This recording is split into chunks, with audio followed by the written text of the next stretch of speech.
Hello student, welcome our YouTube channel Next Overview. In this video, class 8, Civic Chapter 1, Political Science, the Indian Constitutions Part 2.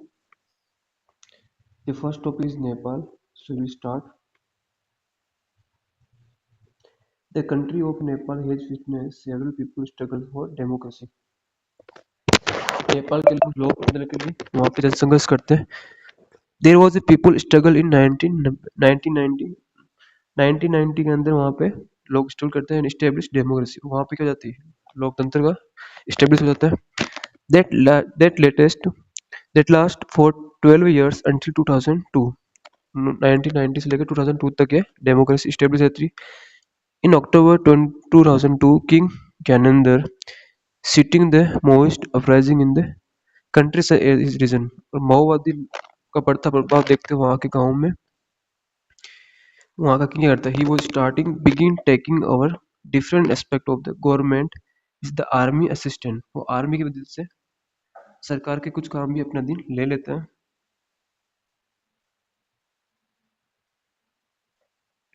Just 1 minute, okay.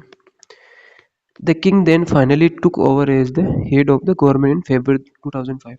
2005 फरवरी के अंदर क्या होता है वो सारे government का अपने अंदर कर लेता है. In November 2005, the Maoists joined the other political parties to a sign of a 12-point agreement. 2005 के अंदर नवंबर में माओइस्ट वादी जो भी ग्रुप होता है उन्होंने अन्य पॉलिटिकल जो पार्टीज उनके साथ मिलकर एक 12 सूत्री कार्यक्रम करते हैं. इन इस कार्यक्रम में क्या होता है वो डिस्कस करते हैं. This agreement signal of the large public and image return of the democracy and piece.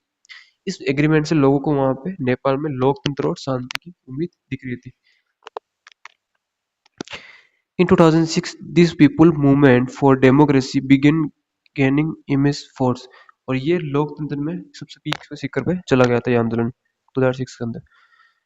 It repeatedly refused the small concession that the king made and finally in April 2006. 2006 के बाद हम देखें तो वहाँ पे राजा ने स्टार्ट करता है थोड़ी बहुत उन्हें रियायत देने के लिए, लेकिन वहाँ के लोग नहीं मानते हैं. फाइनली किंग को वहाँ पे 2006 के अंदर क्या कहते हैं रिस्टोर द थर्ड पार्लियामेंट 30 संसद बनाने की कहते हैं आज the political party to form government. और गवर्नमेंट बनाने के लिए पॉलिटिकल पार्टीज को मौका मिलता है. ये था अपना Nepal.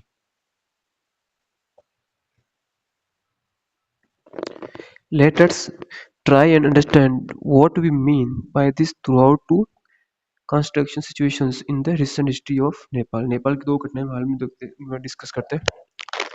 Country that borders India on the north until recently. और इसकी बॉर्डर कहाँ में लगती है नेपाल की इंडिया में. नेपाल की बॉर्डर नॉर्थ क्षेत्र में लगती है. Nepal was an monarchy system.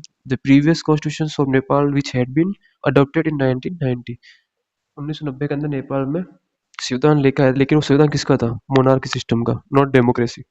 Reflect the fact that the final authority restored with the king. और इसकी सत्ता किसके पास थी किंग के पास.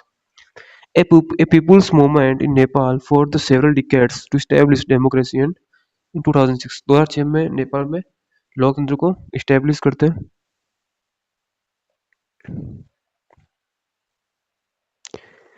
They finally succeed in putting an end to the power of the king. The people had to write a new constitutions. वहाँ के लोग नया संविधान लिखते हैं बिकॉज क्योंकि अब क्या है डेमोक्रेसी हो गया Nepal. Nepal as a democracy the reason that they did not want to be continue with the previous constitution.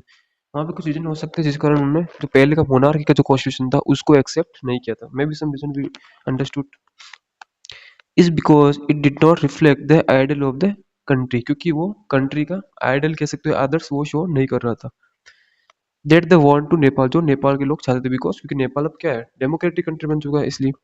And that they have fought जिसके लिए उन्होंने लड़ाई की थी.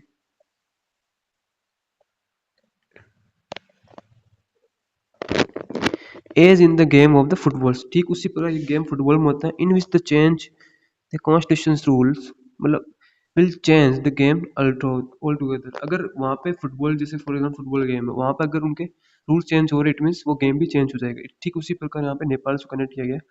Nepal by moving from A monarchy. Nepal पहले मोनार्की था तो डेमोक्रेटिक गवर्नमेंट मोनार्की से किस में आया डेमोक्रेटिक गवर्नमेंट में आया था. needs to change all its constitution's rule in order to use in a new society. तो नई society के हिसाब से rules बनेंगे. This is why the people of Nepal adopted new constitutions for the country in 2015, sorry. The caption along elaborate Nepal struggle for democracy. Then उसके बाद में continue करते हैं आगे. The second important purpose of the Nepal constitution define the nature of the country's political system कि country के अंदर किस प्रकार की राजनीतिक व्यवस्था रहेगी उसको भी हम कॉन्स्टिट्यूशन के थ्रू ही जान सकते हैं. फॉर एग्जाम्पल नेपाल को देखते हैं यहाँ पे. The earlier constitution state the country was be ruled by the king कि नेपाल में पहले जो कॉन्स्टिट्यूशन स्टार्ट हुआ था वहाँ पे रूल करने का राइट किंग के पास था. इसी के साथ में वहाँ पे एक मिनिस्टर ऑफ काउंसिल मंत्री परिषद को भी दिया गया था. In country that have adopted democratic जिन कंट्री ने लोकतंत्र को अपनाया लोकतंत्र फॉर्म को वहाँ पे गवर्नमेंट रूल करती है और पॉलिटिक्स वहाँ की राज्य व्यवस्था रूल करती है. The constitution place crucial role in laying the certain important guidelines that govern decision making with the society. Constitution जो जितने भी डेमोक्रेटिक कंट्री होती है उनमें एक क्रूशियल रोल निभाते हैं गाइडलाइन में क्योंकि वो डिसीजन मेकिंग में हेल्प करते हैं. In a democratic we choose our leaders so that they can exercise our responsibility to our behalf. अगर हम लोकतंत्र में देखें तो हम अपने नेताओं को प्रतिनिधि को उम्मीदवार को चुनते हैं ताकि वो हमारे भी यहाँ पे अपनी रेस्पॉन्सिबिलिटी पावर्स का यूज कर सकते हैं. However, there is always the possibility that these leaders might misuse their authority. कई बार ऐसा भी होता है कि वो उस पावर का मिसयूज भी कर सकते हैं सत्ता में. And then constitution usually provide safeguard against this. लेकिन अगर हमारे देश में संविधान है तो वो इसके हमें सेफ्टी दिला सकता है सेफ गार्ड रूप में. This miss use of authority can result is grow injury. इसी का नेगेटिव रिजल्ट आता है.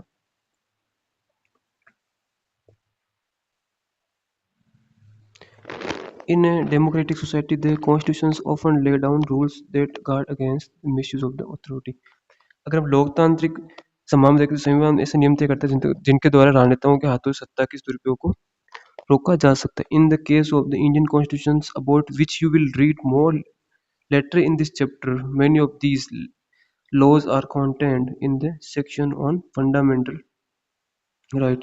कि संविधान में ऐसे बहुत से नियम है जहाँ पे जैसे मौलिक अधिकार के पार्ट जिसमें काफ़ी नियम दिए हैं जहाँ पे इनके खिलाफ जा सकते हैं. You read about how Indian constitution guaranteed the right of the equality. समानता का अधिकार बताया गया to all person and say that no citizen can be discrimination. कोई भी नागरिक देश का भेदभाव नहीं हो सकता against the ground of the religions base पर रेस बेस पर धर्म नस्ल जाति लिंग एंड प्लेस स्थान ऑफ द जन्म स्थान. The right of the equality is one of the fundamental right guaranteed by the Indian constitution. इससे हम क्या करते हैं समानता का अधिकार कहते हैं मौलिक अधिकार में भारतीय संविधान. So this is part 1, sorry part 2. Part 3 upload may be coming soon. And if you first time visit our channel, so press the subscribe button and hit the bell icon. Maybe new update coming soon. तब तक के लिए bye, take care.